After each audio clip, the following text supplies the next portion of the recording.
What is up, everybody? Welcome back to another episode of Real Estate Served on the Rocks, powered by Living in Colorado, the Mile High Perspective on YouTube. My name is Charlie Sardelli, and as always, I am here with Jameson Amaros and Oscar Barra. He is back, guys. We got him back in the building.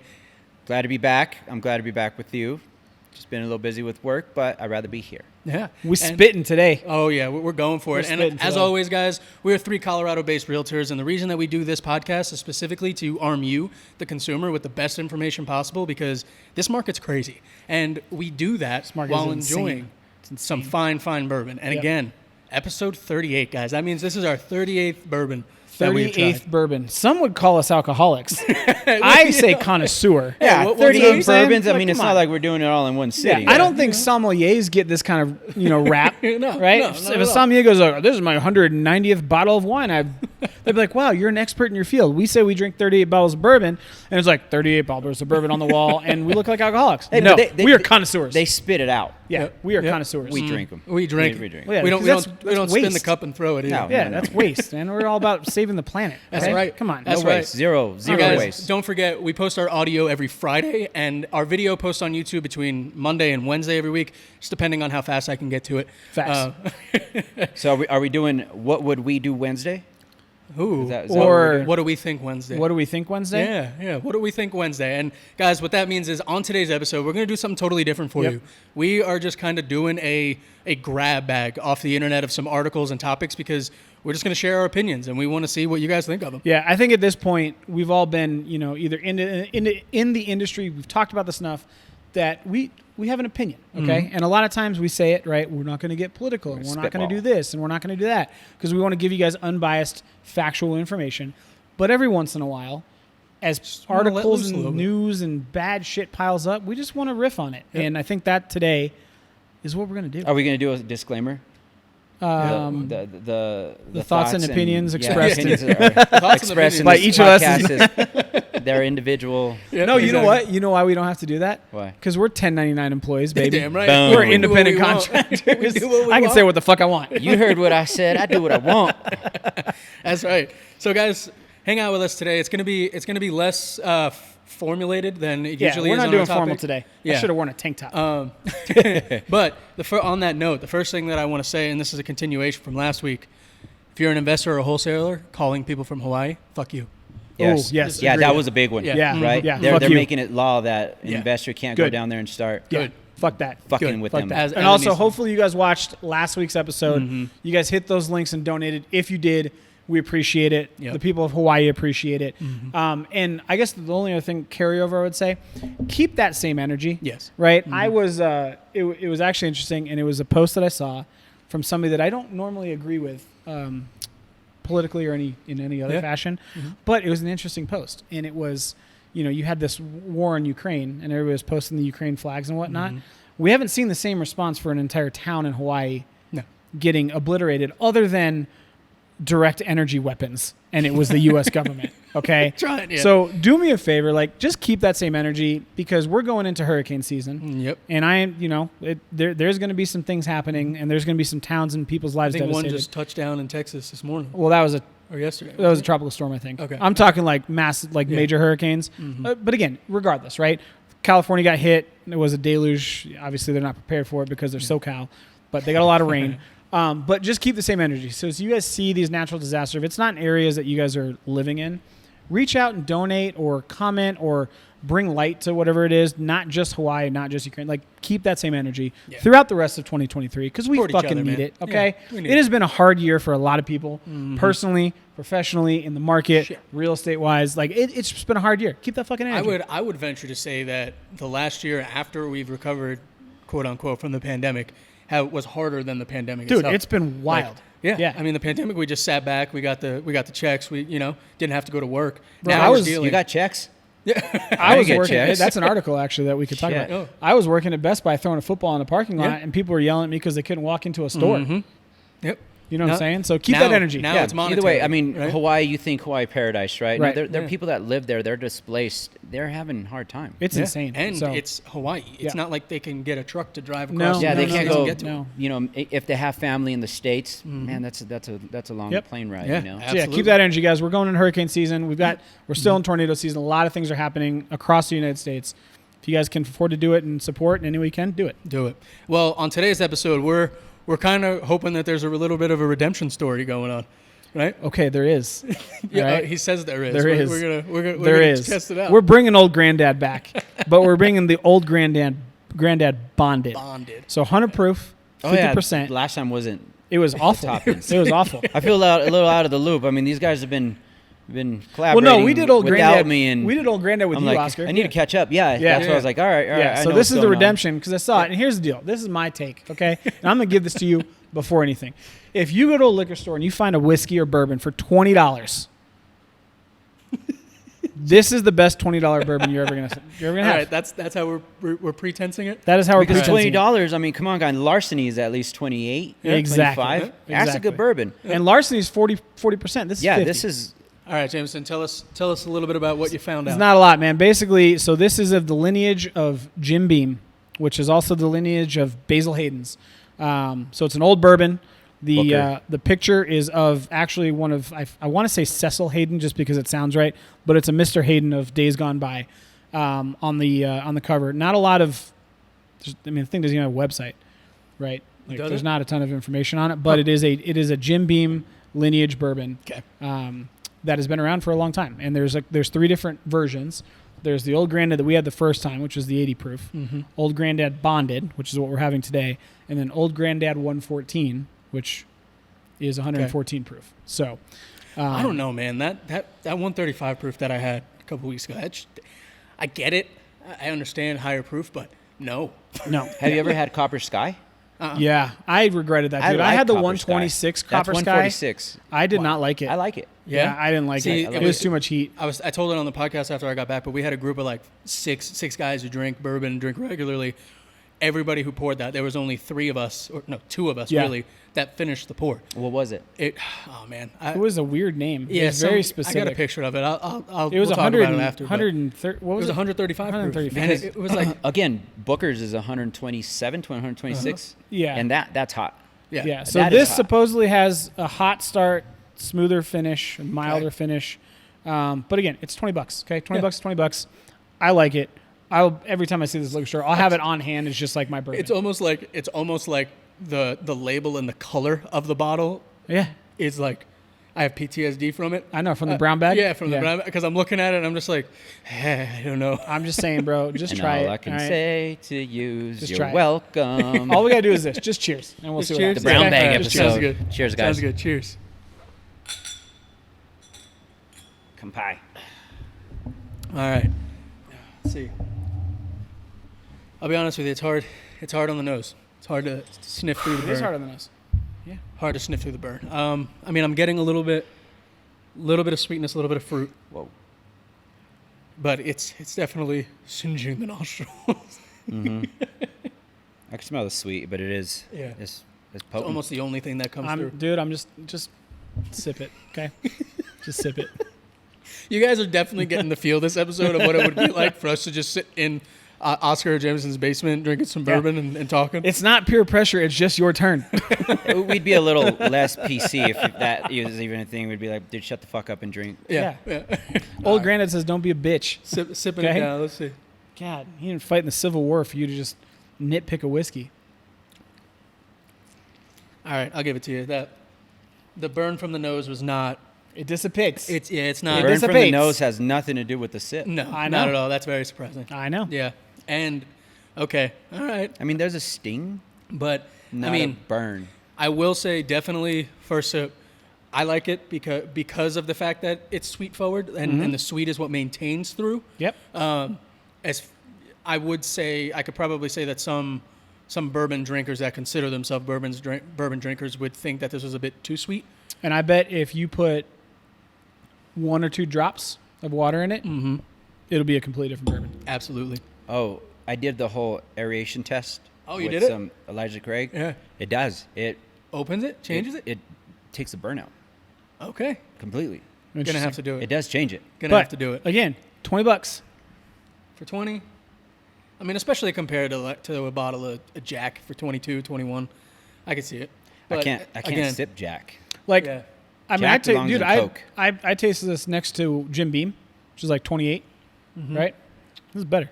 You know, Jim Beam gets a bad rap. Just 'cause it's not top shelf at all. No. You know, not even close. But if there's Jack or Jim or even some other bourbons that are like priced too expensive for what they are, I'll take a pour of Jim Beam all day. I Yeah. could sip Jim Beam. I cannot sip Jack. I cannot. No. Nope. I'll shoot Jack. I have a hard time shooting Jack, honestly. We Yeah. did it at the Nuggets game, Yeah. and I was like, nope. Jack and gingers. I mean, that mixer, whatever. It's just sour mash is just, ugh. definitely surprising. Definitely surprising. That's all I was going for. Yeah, pleasantly surprised. And Yep. I mean, honestly, because bonded is regulated, we talk about it all Correct. the time, so Yes. it has to be. But It's got to be aged for a 3-year minimum the color on it, in a Federal Reserve or a federally regulated rick At the house, Federal Reserve. and it has to That's be how Granddad rolls. has to be 50%. yeah. And I mean, the colors on it's great. Is it the Charleston chew or the Chattanooga chew or what's the chew? I think it's a chat. I think Chattanooga? chew. Yeah, I it's think Chattanooga chew. I think that's what you. Never really done that. Yeah, it's. I don't really see a lot of particulates. in No, it, so- dude, like I said, when Nice. the first time I had it, it was like $20. Okay. What is this magic? Okay. Nice. All right. So as we're getting into this surprising old granddad here, like I said, we're just gonna pull some articles off of the internet, kind of on the fly, and talk about them with you. Just give you our take. So all right, Jim, I'm gonna read the headline. Okay. I'm gonna give you a quick pretext of what the article says, Okay. and then I want you guys to react to it. Go for it. Okay. So first article is, and this is from August 21st, 2023. Today is August 23rd. We want to be topical. Okay. Mortgage interest rate forecast. What experts predict for this year in 2024? Is that enough for Initial reaction. Nobody can predict shit, obviously. I was gonna say, Okay. and I like it, experts. It gives it credibility with the experts It in does. the title. So Who's the expert? The Yeah. experts, here's the experts. Okay, the experts are the co-founder and CIO at Palisade Group, an asset management firm. So they're From profit-minded. Palisade, Colorado. A management partner at Churchill Mortgage, and Selma Hepp, which is the chief economist at CoreLogic, which we've all You're used about to say CoreLogic Selma before. Hayek. Okay, so here's the crazy part, and I'm going to give you the breakdown. So CoreLogic says this: expect elevated mortgage rates to finish the year between 6.5 and 6.8, which is higher than we thought. Okay, the reason being is they think that the economy will begin to slow as people run out of savings from the pandemic checks. As food prices increase, gas increases, people's savings get depleted. The Fed is going to, at some point in 2024, have to give households a break by lowering the fund rate. Okay. Mike Hardy, managing partner at Churchill Mortgage. Looking into a crystal ball, I see mortgage rates heading down over the next 6 to 12 months with some volatility. I think 30-year rates will be in the ballpark of 5.25 a year from now. So, what is that, See, Q3 and of 2024? That's such a safety net ass. I agree. Well, yeah. Fuck that. And just right off the bat, the thing that, and again, we've touched on this before. The funny thing is that we talked about mortgage rates follow inflation, mortgage rates follow unemployment, and it's kind of an opposite, right? Yes. So when I hear mortgage rates are going to get better and they're Yep. going to be lower, in my mind, I think of the inverse and go, shit, the economy is going to be fucked. Okay. Right? Because at the end of the day, like we've seen, when unemployment is bad, when the economy's bad, people aren't buying these mortgages. People aren't taking out these loans, so they lower the rate in order to get more people to take it. So like it's such a double-edged sword to say, It is. let's get their hopes up and say, mortgage rates are going to be down. Right. But what I hear is the economy is going to be shit. You might lose your job, and so mortgage rates are going to go down to get more people to buy. Well, and that's just it, right? Overcorrection. That's what's Yeah. potentially could happen. But I think they're walking a fine line right now because, the shit hit the fan. COVID didn't work. Mm-hmm. They were going to stop things. They overstimulated and rates just plummeted, and people bought the hell out of houses, and our price points skyrocketed. Mm-hmm. Oh shit, we need to correct this. Now they're trying to correct it by walking the line by not tanking everything, and they're tanking shit. Mm-hmm. It's tanking shit. Yes. It's tanking a lot of sectors, and now they're saying, okay, well, if we don't stop, shit will hit the fan, and we're going to go into a recession again. Mm-hmm. Not just the definition of recession, but quite frankly, close to where we were with short sales and foreclosures, right? As long as And I've always said as long as employment's good, that won't happen, but it will happen either way. So now they're walking that line. This is just my opinion. They're walking the line. They need to fix it. That's what this episode's about, baby. They'll gradually drop them till December, but they're going to hold strong. Yeah. Why? My opinion only. Election year. Yeah. Absolutely. And then they'll say, okay, we are fabulous. Let's drop some rates. The U.S. is great. Let's vote. Yep. And then they're going to drop it maybe 5.5. Yeah. And they're waiting for that. Oh yeah, absolutely. So it could be. It could be very bold and in your face. Here's my opinion. I think the Fed is playing with fire. Yeah.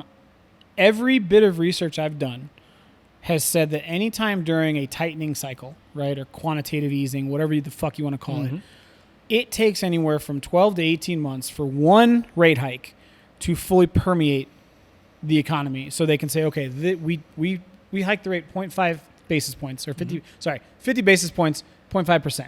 Okay. Yeah. Let's wait 18 to 24 months to see how that shakes out. What the Fed has done is they have raised the rate at a faster pace than any time in U.S. history. Yep. And we're still trying to figure out what that actually means, right? To correct what they did. Right, Yeah, but what I'm saying yeah. is, I get that we printed They're $2 trillion purposely doing that. in $32 trillion in fake money. But for them to not wait to see how this shakes out, to me is a mistake, right? And what's happening is, because there's so much uncertainty as what the Fed is doing, everybody is running towards the 10-year Treasury because the investors want their money, which is widening the gap between that and the MBS, mortgage-backed securities, right? Until that comes into line, because I want to say historically, that gap is usually 1.25 to 1.75 basis point different, which means if the fucking U.S. Treasury yield is 3.75, then mortgage rates should be at about a 5.5, 5.75. Right now, you've got them at a 4.5 and mortgage rates at a 7.5. So it's a 3% difference between the two, but it's because nobody knows what the fuck the Fed's going to do. No. And that The Fed doesn't know what the Fed's uncertainty, gonna do. but that's my point. And that's why I'm saying they're playing with fire, because they are not telegraphing what they're doing, or they are, and then they're changing it immediately. So what's been happening is everybody has been betting against the Fed over the last 12 months, and the Fed's going, yeah, fuck you. Yeah. We're still going to tighten, right? And I don't think they're looking at the big picture going, okay, we want to break something. They tried to break the housing market. Obviously, that didn't happen. Forecast now is 4% increase in home prices through 2023 versus at the beginning of the year, it was like, oh, we're going to lose 5%. It's the complete opposite. It's a 100 basis point swing. Yep. And so they can't break that. Now they're trying to break the job market, right? Well, we don't have enough laborers to do that. So that's not breaking. So at the end of the day, like, what are they going to break? Everybody. I don't know what they're going to break. I whole really don't. machine. You know what I'm saying? If they keep it going, the whole machine's going to collapse. And where's that going to put us? Fuck. That's what I'm saying. They're playing with fire. Like, I don't agree with it. And that's why I think if you look at all these predictions, Well, it's like they're anywhere from 5.25 to 7.25. That's a 2% difference in these top economists, right? They get paid to do this for a living. They're going, basically what they're saying is, we don't fucking know. We don't know. We're gonna give you a percentage difference that can amount from anywhere between a $200 gain to a $1,000 gain on your mortgage prices. I mean, core logic, I respect that woman. The other two guys were safety netting it, but Yeah, I think JD it's like Power says interest rates to remain flat in the 12 months. Founder of Home Qualified, which I don't even know what Home Qualified is. Do you know what Home Qualified is? Between 7% and 6.3%. Right. So cool, dude. Yeah. Wow. Yeah, you don't know what the fuck you're talking Hey, about. what's your house worth? Between $400,000 and $700,000. Yeah. That's what your house is worth. I'm Yeah. a great listing agent. Yeah. What do you want to list for? Yep. Yeah, it's like it's like momentum, right? You have all this momentum because it was going up. Now they overstack the momentum to bring it back down, and now the momentum's going to bring it down, and then what? You know, it's like Exactly. a spring, and they can't gauge to balance that, and they're thinking by overstacking it with the interest rates, it's going to at least cool things down. Yeah. Well, I just think it's not a market that they can do that, and, Well, and they're if they overdo it, they're going to wreck it. Yep. And at the end of the day, this would be something that, you know, I'd feel a little bit more confident in if we didn't have such a discrepancy of home price across the country, right? Like, you know, average home price here, 600,000. Average home price in North Carolina, 280, 300. And you know, and it's like, yes, you get a quality of life difference and an earnings difference, but how many people, I mean, how many articles have we seen where people are making an exodus from Denver that didn't plan on it or they didn't expect because it's so expensive, and you can drive 45 minutes to an hour and a half north of Denver and get way better opportunity. Nebraska, Wyoming. I mean, it's we're not having a mass exodus, but there is we more feel than it. the past. We feel Well, it. it's migration patterns, right? Yeah. People will always, and there's hope, right? So over the last year and a half, this is the first time, I think it was in the last either 5 or 10 years, so somebody's going to have to fact check me, that wage growth has outpaced home price appreciation, right? So if it's going to break, there's going to be something that's going to have to change. Whether it's like, we look at it like 4 pillars, right? Because people are like, well, when is the housing market going to get fixed with the Fed doing this bullshit? When is the housing market going to get fixed? Right? But there's 4 pillars to it, right? So there's inventory levels, there's wages or wage growth, there's home prices, and then there's interest rates. Well, we know that inventory levels aren't going to get better, right? Because we're not going to see a wave of foreclosures. Yeah. We're just not. We know that because inventory is not going to get better, then home prices are not going to depreciate like people think 20, 30, 40%. They're just not, which leaves the other 2, wage growth and interest rates, right? At this point, we need like a biological pathogen that's geared specifically towards boomers. If we want a big open in inventory, like that's the only thing that's going to happen. Right. It's not. They are building a lot of apartments, which is the dark horse in Yeah, this multifamily conversation. looks strong. Yeah, so and that may ease it, but it's not going to correct it'll ease it. anything. It'll ease rent, I think. The rent burden. It's not going to will ease. correct. It's just going to ease it, but then it's still going to bring in a different factor into it. And you said 20%. No, I mean it's held strong at around 7 to 10% from last August. Yes. Well, and again, this year they're expecting 4% increase this year. This is from by the way, the chief. Oh my God, senior vice president and chief economist of Fannie Mae, who I give credence to only because the dude's been in business for 30, 40 years in the real estate, and he writes the loans that most people use. And he's saying that his guess is 4%, and they won an award, I guess, for accuracy in forecasts. Okay. Last year, which they look back 4 years, which means the forecast last year that came true was pre-pandemic. Pretty impressive. 4% increase in home values across the board this year. Flat next year. A little bit of an increase in 2025, but he thinks that the normalization where wages are going to catch up and interest rates are going to be elevated enough to where home prices do come down to where people can afford won't normalize until about 2027. Holy shit. Yeah. 2027. That's a long time. Yeah. I hope not, but that's a long time. Yep. Yeah, legit. It needs some kind of relief. And the thing is that it'll normalize. So, when you have to either buy or sell, it's going to be the norm. And then 27, you said? 26, 27? 26, 27, It's just going to get hot again. Hopefully we've built enough. Yeah. Whatever. Absolutely. Houses, multifamilies, well, and on that, or whatever. while Jameson's digging through, I got an article so that I many wanted. articles here. So many, right? But that's a good lead into the one. He's going through his OnlyFans. That I wanted to do, and it's talking about the inventory shortage. So this title is New York is paying homeowners up to $125,000 to build an ADU, accessory dwelling unit, in their backyard to help ease the nation's housing shortage. Okay? So basically what it says is, and these are the bullet points on the article, New York allocated $85 million to pay homeowners to build accessory dwelling units in their backyard. Grants are given to local governments or nonprofits that distribute the funds. And then the state has given out $23.4 million to go to homeowners from the Buffalo area to New York City. And their whole idea is Why would they do it in New York City, though? Exactly. That's exactly. Can't, right? Like, I mean, you're not way way more city. familiar than I am. Yeah, I mean, you can't do that. There's no space in the city. No, right. You're gonna have to go out to the boroughs, out towards Brooklyn, and at that point, it's already so congested. Like, and here's the thing. Like, you guys have heard me talk about it before, right? I grew up in New York from when I was born to about 12 or 13, and I've gone back periodically. My mother lives there, visit family, stuff like that, and I have a very strong opinion on it in that I think it's disgusting. I'm sorry, like all the movies, all the Christmas holiday things that you see, it depicts New York as this beautiful metropolitan place, and it's like, no, I'm sorry, it's not. You have 50,000 people on one city, on the corner of one city block.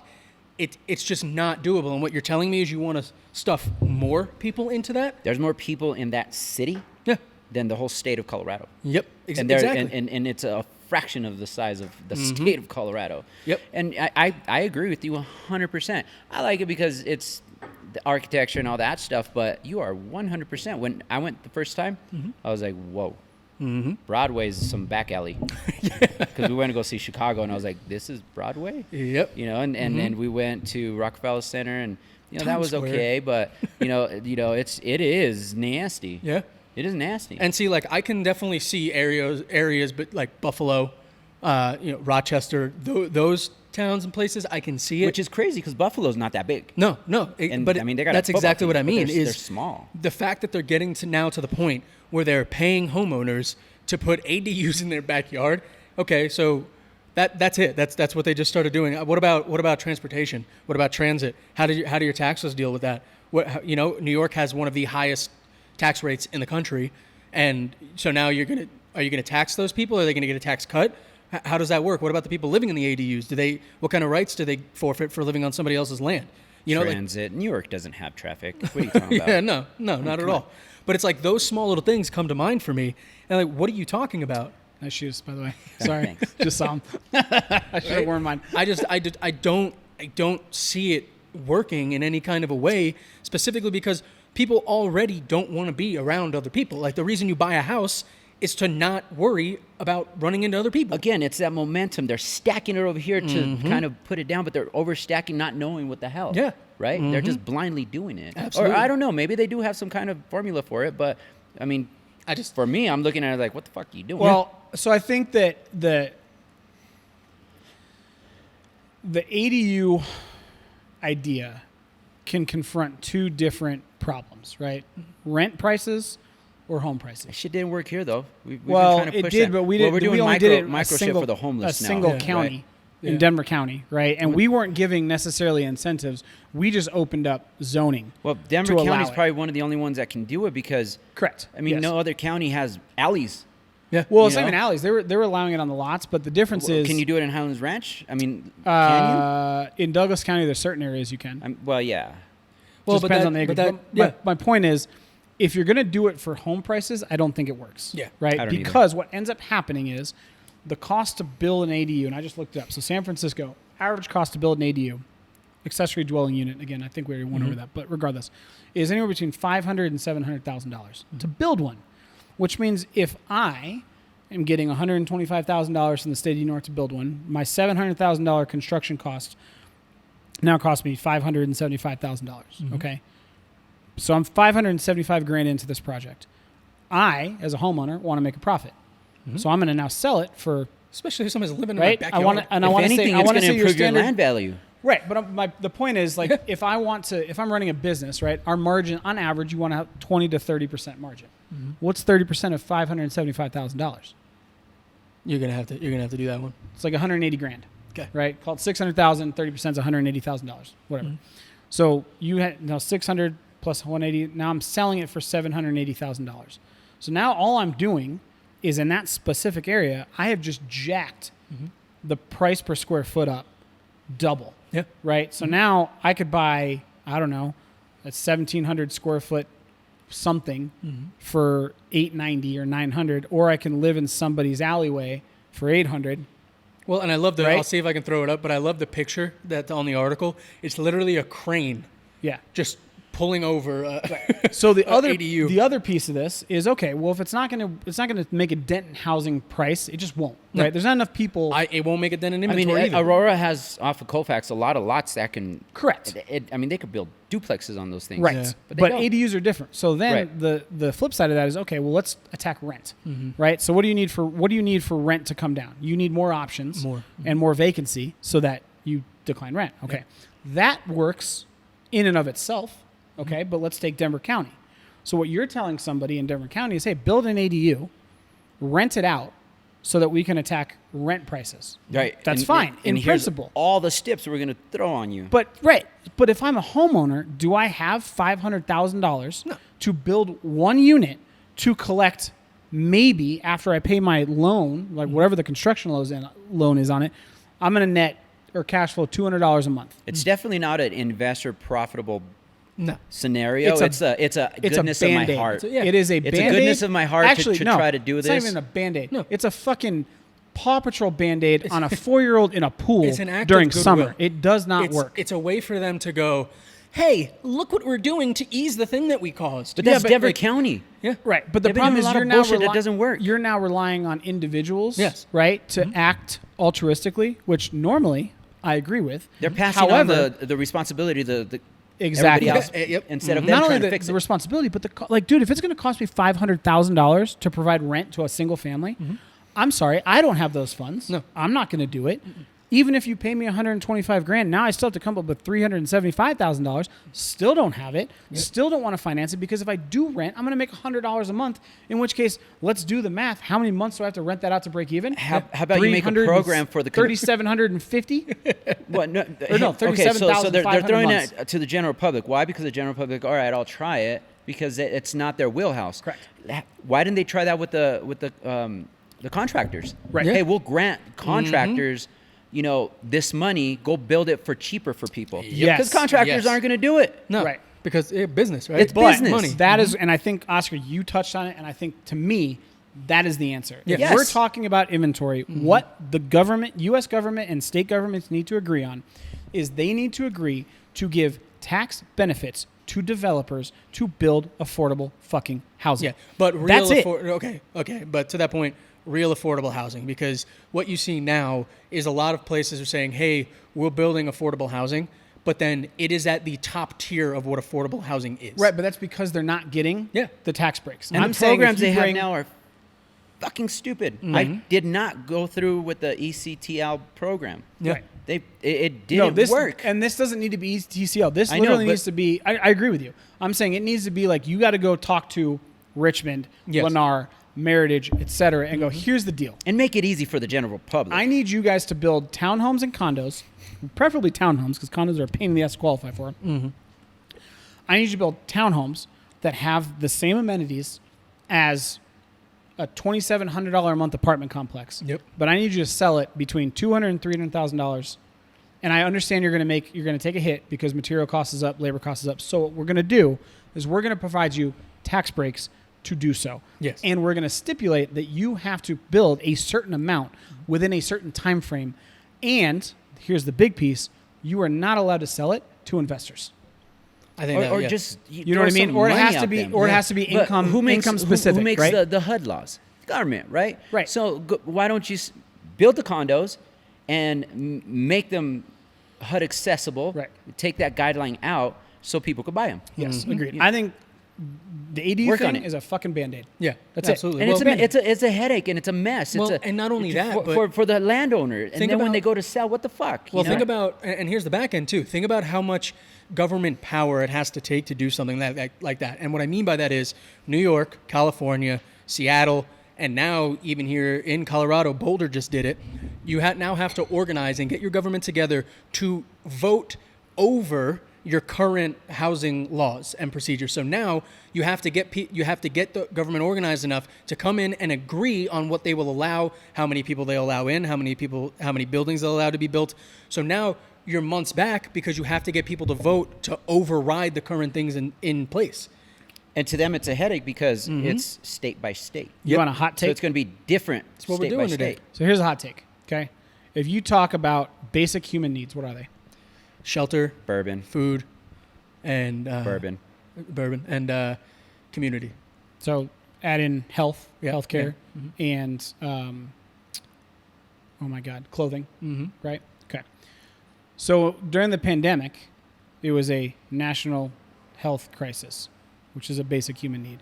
So the government went ahead and unilaterally over two administrations, one Democrat, one Republican, $2 trillion printed. Here you go.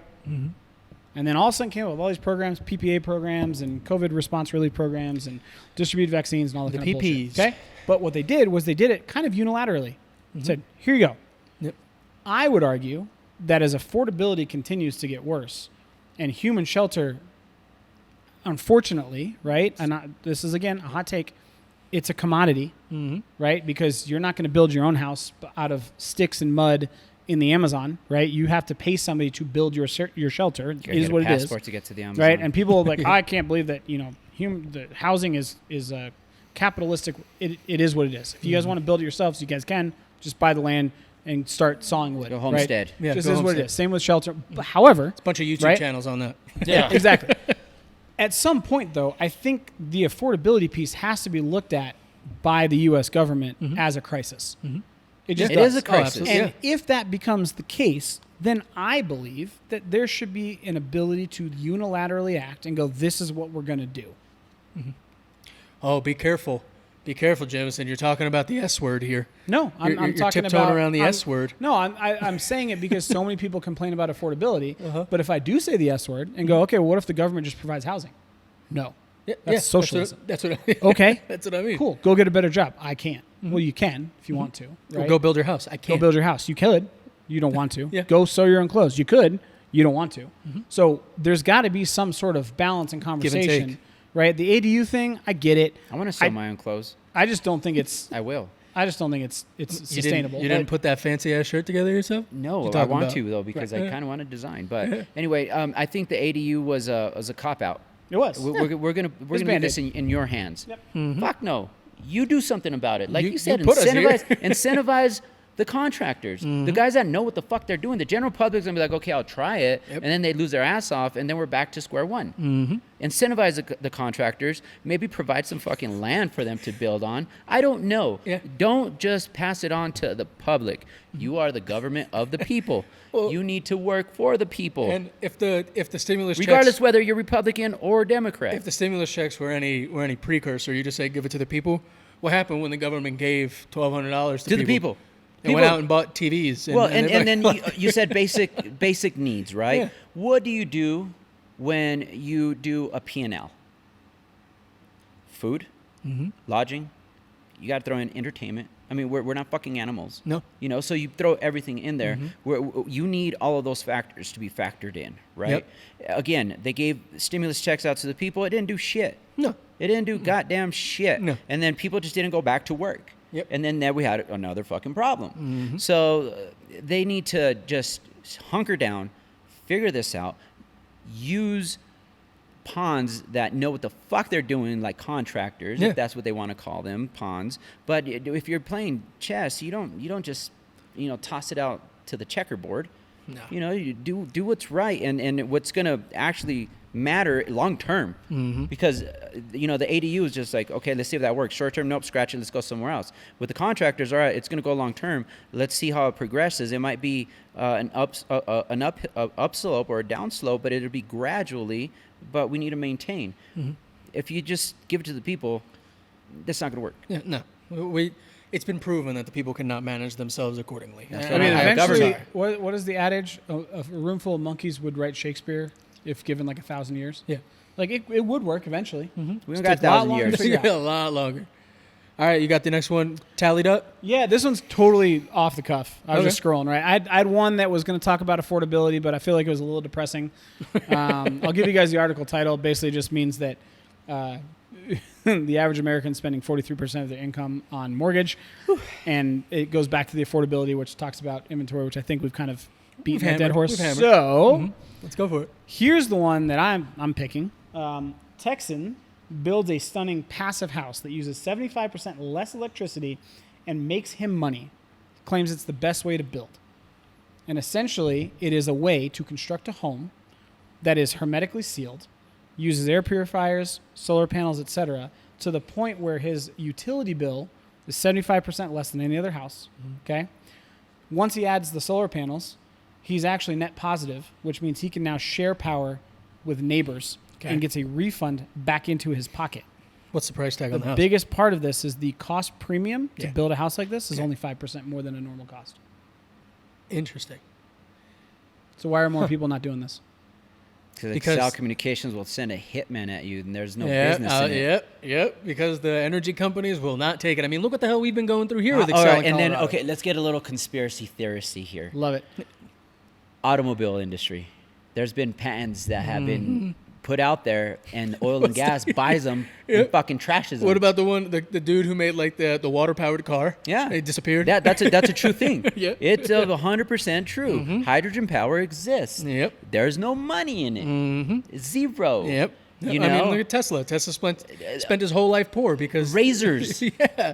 Disposable razors. Mm-hmm. There's money in disposable razors. That's Yep. why they don't make a razor that's going to last you a year. Well, and that's the whole thing. That's the definition of. There was a Shark Tank. Go ahead. I was going to say that's the definition of or why you always hear people go, screw capitalism, because that's the whole idea. Is capitalism is make money. Step 2, make money. Step 3, make money. It doesn't matter how you're making the money or how the means that you make the money. You just need to make money. So you hit your gap A, cool, we made this much. How do we make more? And that's all you're going to see. So, and I mean, like I said here, I don't know if you guys have been keeping up with it. Have you seen what the hell Excel's been proposing out here for the last year and a half, 2 years? Which part? They wanted to increase prices. Then they said, hey, okay, yes, Colorado, we respect that you want to go green, but if you want us to go green, you're going to have to pay us more to be here because now we have to spend more money to do it. So taxpayers have to give us more money in order to bring their bill down and keep it green. Yeah, we got core, so right, like but like that's the whole thing. To your point, that's great. But it's just not going to happen. I'm glad that he loves it, but there's way too much money in amenities. So. Yeah, but so this is why I bring this article up, right? Mm-hmm. Because at the end of the day, if I'm looking at it, you guys got my hippie going. How many articles, I guess, have you seen when it comes to either home prices or inflation or all these different things, right? And the one keyword that keeps popping up is unsustainable. Yes. Right? I just read one on back to the car industry.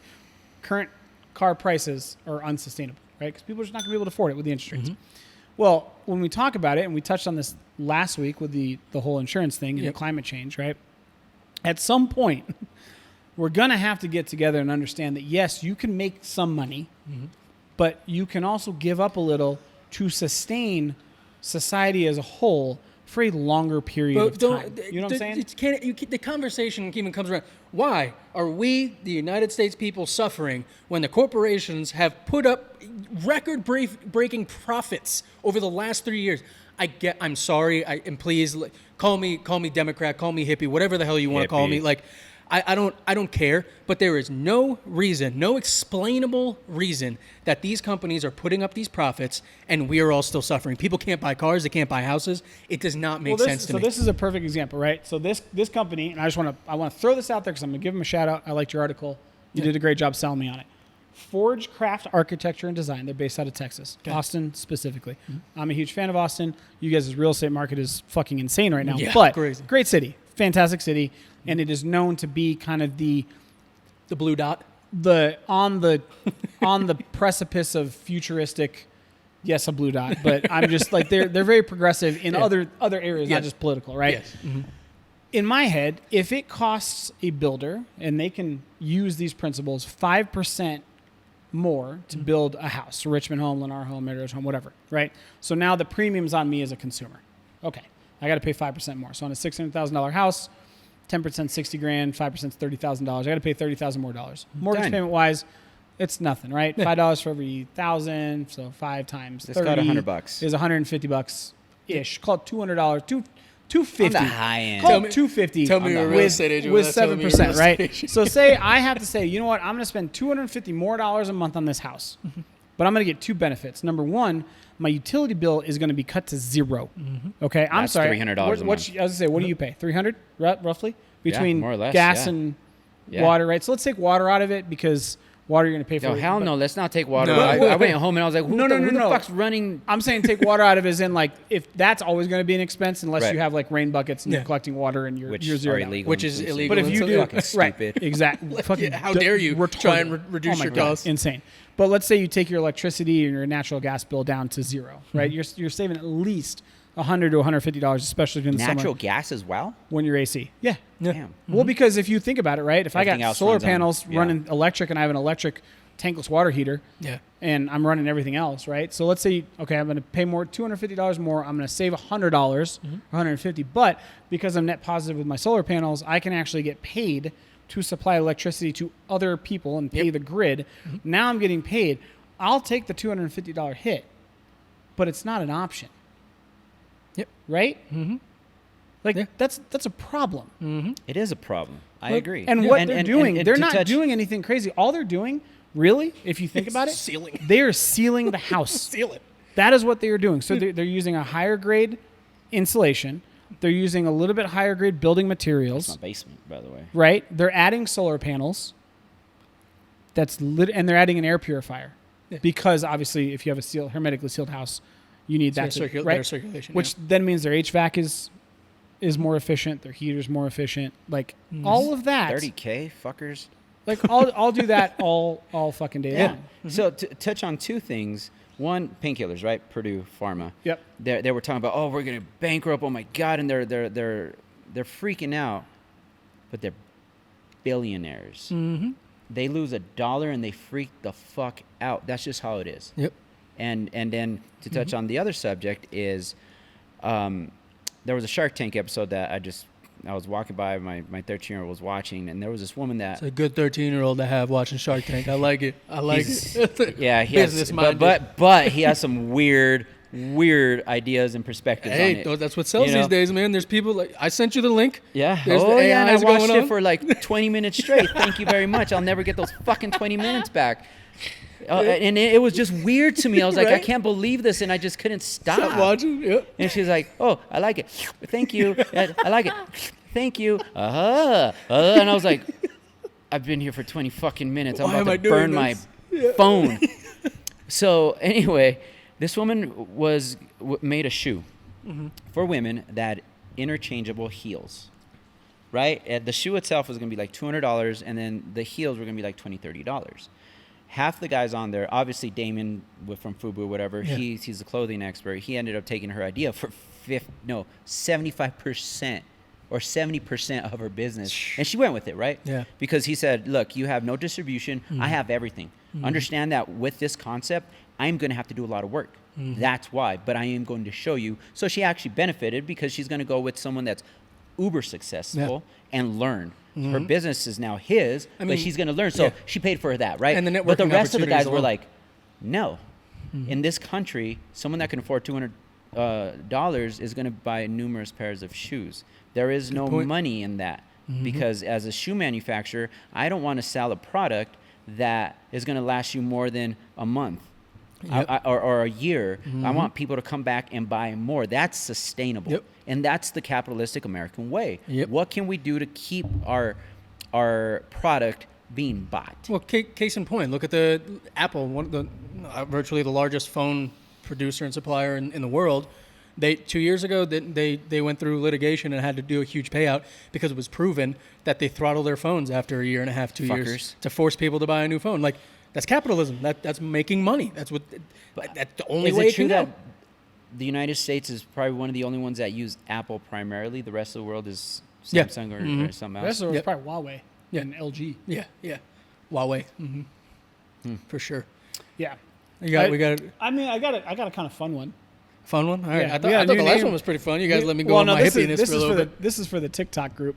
Oh, Yeah, okay, 'cause okay, this Yeah, talks I've been about- on social go media for a while, guys. This talks I've been- about Gen Z. Go for right? it. So we've heard Wait, who's the Gen Zs? The Gen younger Zs are ones, like right? 18 Yeah. to 23. Okay, fuck those guys. Um, Sorry, brother. They speaking of, you heard of Eminem's new single? No. Oh, dude, we'll play this after that. Yeah, all right. Anyway, so you heard the term yuppies, Yeah. right? Like a yuppie is like a Uppity fake up. rich, The uppity, gaudy. We used to call that shit Highlands Ranch, like it was just a yuppie town, right? Well, the new term is guppies, and it is essentially Gen Zers that have been pushed out of the housing market in certain areas because they make $150,000 a year, but they can't afford a $350,000 townhome because they live in areas like San Francisco, Boca Raton, Yep. San Diego, Los Angeles, etc.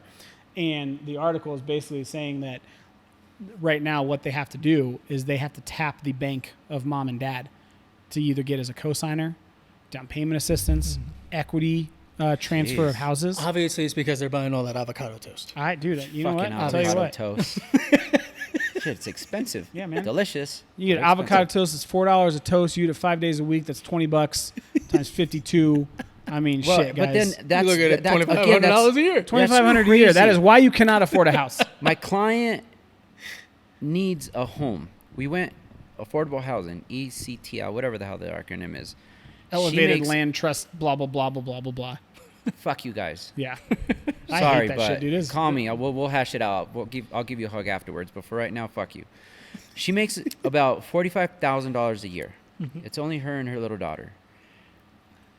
Their ratios are so narrow that even if she was gonna pay off her car. She saved up enough money to pay off her car. She would have zero debt. She would only qualify for $150,000. There's no fucking $150,000 houses on this market. No. Not one bedroom, one bath, nothing. No. I have a 1 bedroom, 1 bath on Grand Street that's going for $330,000. Yep. Don't do that to the people. You call yourself affordable? Maybe don't make the ratios so shitty and not sell to maybe people that make a lot more money. You have to be very specific. That shit doesn't work. Well, and again, that's what I mean is by and with that example is same shit. Yeah. You make $150,000. You should be able to afford something. You should be able to afford something. But that's what I mean by they're going, oh hey, we're adding more affordable housing. Where the fuck is the regulation on the affordable housing? Absolutely. Like, you know what I mean? Like, it's great to say it. It's a beautiful news headline, and I'm sure you feel good at home when you go sit down because you said affordable housing, but we're not seeing it because of stuff like that. And now I'm going to sell her a condo that she's going to be tapped out at 49% of her paycheck just so she could buy it. It's going to happen, but she needs it. Yeah. Right? Absolutely. Fuck you, affordable housing. That doesn't make sense. Well, and then how much do teachers make? Yeah. You just priced out all the fucking teachers.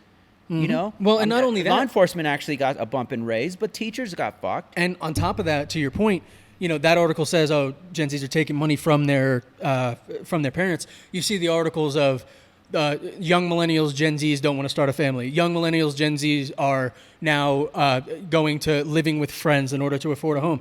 You're damn right. I'm talking to my best friend right now. And if I can get him involved, I will 100% go buy the house, whatever. But he can save money. I can save money. I have an asset. And you know what, man? If you want to go in on the title with me, let's do it. Because right now, that's the only option that we have. And at the end of the day, you know, when we started this podcast, I would have said, you know what, guys, yeah, I'm ready. I can go do it. But as it's progressed, looking at it, it is not doable right now. Alicia, my girlfriend, she makes a good wage. She kills it. I'm still building a business, growing, you know, doing all that kind of stuff. I can't show my income. So we have a single income for 2 people that we need to show to get into a $450,000 townhome. Never going to qualify. Stated income. Right? So but then your fucking rate sucks. Yep. You know who's incentivizing the general public more than anyone? And it's batshit crazy? Builders. New builds. We talked about They're giving yesterday. 5% interest rates with the 2-1 buy down. They're doing better than the U.S. government. Well, and you know what? That's actually an interesting point, and I couldn't find the article. They're just not. But I mean, they're still I'll building. give you the headline because I remember it in my brain. Basically, what's happening is home builders are now skewing towards smaller homes to make them more affordable for purchasers. And they're getting rid of some key things, which we've talked about this before, but like they're shrinking kitchens. They're getting rid of formal dining rooms. Yeah, they got rid of them. If you look at the chart, and I'll try and find it by the time Charlie edits this video, but essentially the average square footage of a new build over this last year has decreased with the price. So even new builds are doing a better job, to Oscar's point, of reacting to the current climate than the U.S. government. Imagine if the U.S. government took that a step further and said, hey, you guys get tax benefits, build them even cheaper, or build them this not cheaper from a building quality fabrication standpoint, but build them and then sell them for $150,000 less. We'll reimburse you the $150 in tax credit. Absolutely, and the thing we already is do it for Apple and for Exxon and for Enron and for fucking Goldman Sachs. What did the builders do? They went back and they said, back to the drawing board. Get our architects in here. We're going to build a better product, reduce our costs, give them better interest rates. That's what the fucking government should have done. Exactly. Yeah. Well, you know? and let's rack it up. And again, I've talked shit about builders in the past. I'm sorry, you guys are doing a better job. Well, and to that point too, it's like I said, you see all these articles of Gen Z, young millennials doing whatever. The one I love the most, to your point, is like young millennials and Gen Z are okay with smaller housing, and we see a trend growing in small housing. I'm not okay with it. It's the only option I have. Right. You know what I mean? Like, what do you know? Don't twist your article to make yourself feel better. We can't do anything else. So to add on to the whole builder thing, they see the bigger picture. Yep, they do. Yeah. Because if they hold strong, I want my profits, Well, bro, they're not going to sell shit. They're not going to sell shit. Right. And they're like, you know what? Some pennies are better than no pennies. Let's help these people get houses. Let's clear our inventory and keep going. So are you saying that the builders are more capitalistic than the U.S. government? I'm telling you. Smart capitalism? I'm just saying, man. Yeah. Like, it's one of those things where something is going to change, right? Yeah. And at the end of the day, like, I firmly believe that it's not going to turn into this fucking wasteland where nobody can afford anything, right? Because at a certain point, I was hoping to although Mad we're Max. although we're at the cusp, we're at the top of the hill. It's not going to happen. I don't think it's going to, but we are sitting at the top of the hill. I get it. It just it won't happen. I don't think it'll happen, right? They didn't allow the fucking economy to collapse on the pandemic by just printing $2 trillion. Now, obviously, the ramifications are the ramifications. From a housing standpoint, I think it's going to take some years. And I think that the overall theme is like be prepared. Yeah. And make sure that there's a plan in place. Understand, like we went to the new builds in Thornton yesterday, right? And there's Seasons, Richmond, which this is wild to me. But no basement. 3 bed, 2 bath, 1,600 square foot, move in, $617,000. Holy shit. Jesus. Yeah. I haven't been up there. Right? Wild. I bought a 3-2 with an unfinished basement in 2017. So not that long ago, for $357,000 in a neighborhood in Castle Rock, Colorado. I bought a Damn it, I hate you. 4-bed, 3-bath, unfinished basement, 3,900 square foot house 2 years ago for $539,000, right? So I got in on that one. Yeah, I got in. The at the same point time. is something is going to change. And it's going to take rates to come down. It's going to take wages to continue to grow. Because, again, this is something that gets lost a lot, right? And you working at Best Buy, right? What was it? 2 or 3% every year. Yep. That was it, no matter what you did. Yep. The average wage gain has been over 5.5% for the last year and a half. You're giving Best Buy credit 2%. You know what I'm saying? Year over year. I know. But 5.5%, right? So wage growth is now surpassing home valuations. And if we say that wage growth this year is going to be 5 or 6% on average, and home values are only going to go up 4%, and then next year if they stay flat and wage growth goes up another 5.5, 6%, right? Because people need workers, we will level out. Right? We just will, right? Because if home prices don't come down, then people just need to make more money to qualify. Yes. And if they make more money to qualify and then rates come down, those two will coalesce. And you will start to see affordability come back into line. But we threw it so far out of whack during the pandemic. 2% right? fucking interest rates. It is, right. It is going to take, and people have to understand, it will take time for the mechanisms to kind of, that pendulum to swing in place. And for the current homeowners, don't freak out. Right. Yeah. You know, because it's not like you're pocketing that money. No. Yeah. It will adjust long term. Yes. But I'd rather the wages go up than my home value. Yeah. Correct. And that's why they said, the chief economist for Fannie Mae said 2026, 2027 is when it's going to start equalizing, because at that point you're going to have 3 straight years of wage growth over 5-6% and 3 straight years of home values only going up 1-2%. Yep. And then you have Which in is a that good same market. time frame, It's a good you've market. got builders starting to continuing to build and to make up some of that inventory, which that's going to be on them, because he made a great point, right? Like everybody talks about, well, we need rates to come down so people sell their houses. Realistically, it's churn. Yeah. Right? Like people are going to sell a house at 5%, but then just going to buy another one or somebody's going to buy it. So it doesn't add to inventory. So it needs to be builders, which that's where the tax incentives come in. Wage growth goes up, interest rates come down, affordability starts to level out based on what people are making. At 2026, 2027, we should be outside of any sort of small recession that we should see, and it starts to normalize. But until then, make a plan. Make a plan. All right. It sounds like this is a good bookend. I mean, the hour went by fast on this kind of. You guys literally got what it would be like to just sit in the basement, drink some bourbon, and talk about shit. That's literally what it is. Yes, agreed. I think it's a great time to move into the one rock takeaway for today's episode. I'm not prepared to go first. I don't know if either one of you are. No fucking rock. I don't know. Yeah, no rock. I mean, I'll go first. Yeah, go for it. My rock takeaway is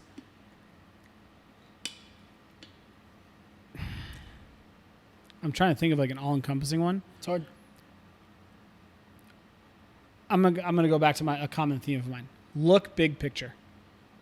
Right? Like understand that the market goes up, the market goes down. You're going to change jobs. Migration's going to happen. Different things are going to happen. Black swan events are going to happen. Plan for you and your family, and surround yourself with people that have your best interest and people that are smarter than you, and have the conversations that we have on a daily, weekly basis, because I will guarantee you, actually, fuck it. Here's my one rock takeaway. Mastermind. Mastermind. Okay? Mm-hmm. I don't care if you're in business, if you're a salaried worker, if you're a bartender, if you're a janitor. Stay at home, mom, dad. It doesn't matter. Yep. Mastermind with people that are smarter than you or have expertise in areas you don't, because you would be surprised as the more you have those conversations, the more these solutions start to ingrain themselves and reveal themselves that you wouldn't have had privy to if you didn't do that. So, and in your mastermind, you don't have to worry about, oh, well, what am I going to bring to the table? Nope. No, arm yourself with a shit ton of questions. Yep, that's what you bring to the table. It's a mastermind. And then they start, giving answers. If you are not the stupidest person in the room, you are not in the right room. Well, not even stupidest, right? I would take that a step further. I would say that because a lot of people make the mistake and they mastermind, or if they do, like-minded people. With like-minded people. So it doesn't even have to be the stupidest.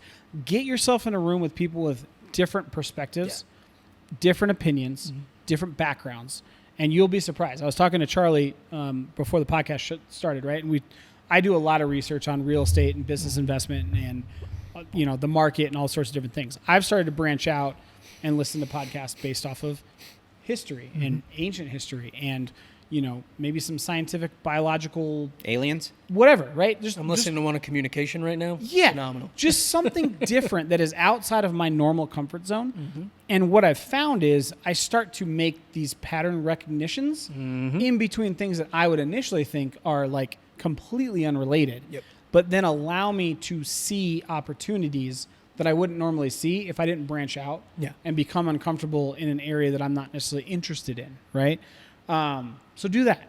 I think that's my rock takeaway. There's a lot of information, there's a lot of uncertainty, and anytime there's this much uncertainty, the more knowledge you have in a wider range of topics, the better off you're going to be. Yeah. I'll take it, and I think I'm kind of going to piggyback on you a little bit. Try and tamper your illusion of control. And what I mean by that is there are things that are going to happen outside your ability, like the housing market, like the government giving tax breaks to builders, whatever it is.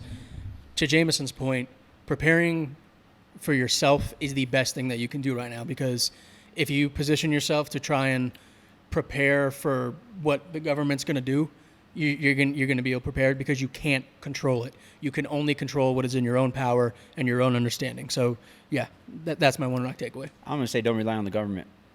I mean, vote and try to give something back, but don't rely on them. Make your own forecast, and it's case by case no matter what.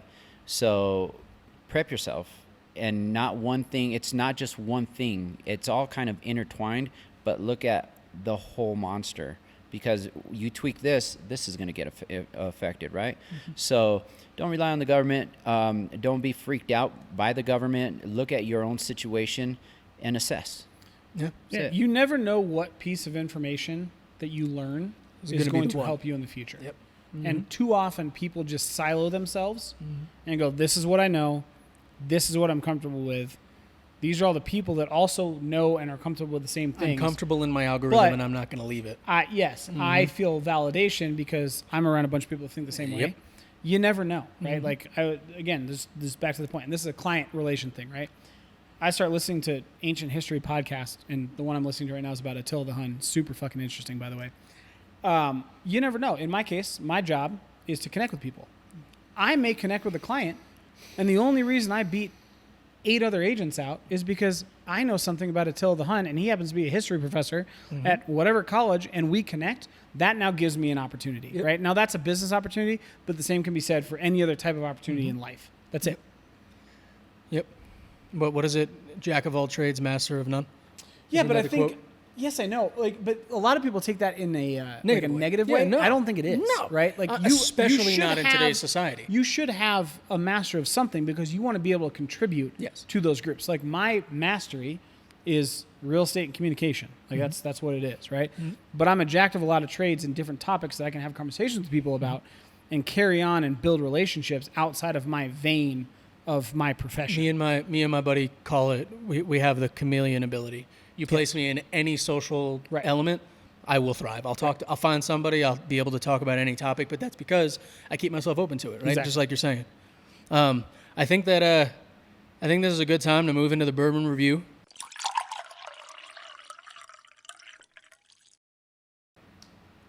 And I'm excited to review this one. It's been a journey. I'll tell you that much. It's been a journey. It's been a journey. It definitely this bourbon was great for the topic of the day. It was great for what we were absolutely. I think that to your point that you said at the beginning of the podcast, it opened up. You let it sit. It definitely airs a little bit. I would be very interested, Oscar, to do the air rating with this one. Yes. I think you'd be surprised. It Agreed. worked. Yeah. I think it would be interesting to do. Ultimately, the burn subsides for me. It almost, like, even the smell, it almost is going to sound, I'm coming for you, Oscar, on your descriptions. This almost smells like a body lotion to me. Okay.